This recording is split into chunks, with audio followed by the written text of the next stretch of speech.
J'ai bien aimé ton intervention sur les HLM. Bon, il se trouve que moi aussi j'ai vécu en HLM pas longtemps, mais j'y ai vécu. Et je dois dire que les HLM, bon, on peut critiquer, tout le monde est d'accord maintenant sur les grandes barres, etc., n'en parlons pas. Mais à l'époque, Jean-Michel l'a dit, c'était très bien. C'était par rapport au logement de fonction de l'instituteur qu'avaient mes parents avant, un progrès immense. J'ai pris ma première douche, etc. etc. Et c'était très bien sur le plan matériel, mais c'était très bien aussi sur le plan social.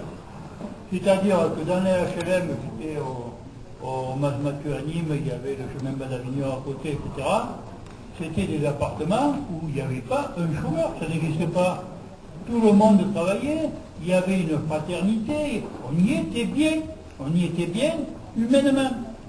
C'est pour ça que les gens y sont attachés. Alors, ce qui s'est passé, eh bien, c'est qu'ils ont choisi de détruire la société. Ils ont choisi de mettre des millions de gens en marge au RMI, dans des petits boulots, etc. Ces gens, leur situation matérielle s'est dégradée, mais eux aussi se sont dégradés. Et en se dégradant, ils dégradent ceux qui est autour d'eux, ils dégradent leur logement. Des HLM jusque dans les années 70, où il y avait toutes les boîtes à lettres cassées, où les types pissaient dans les ascenseurs, etc., ce qui est presque la règle maintenant, c'était impensable.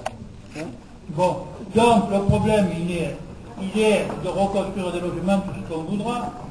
Il est d'abord que cette société a été détruite, et c'est un problème global de société qui nous est posé.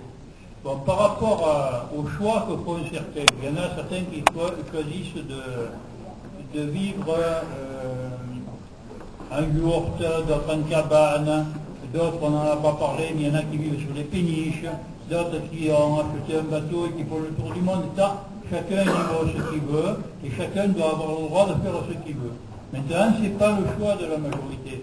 Moi, le problème qui m'intéresse et qui nous intéresse au collectif des chômeurs, c'est d'abord les cités populaires, d'abord les gens qui sont dans la merde, etc., et qui n'ont pas d'autre perspective que d'en sortir, c'est avec eux que je parle.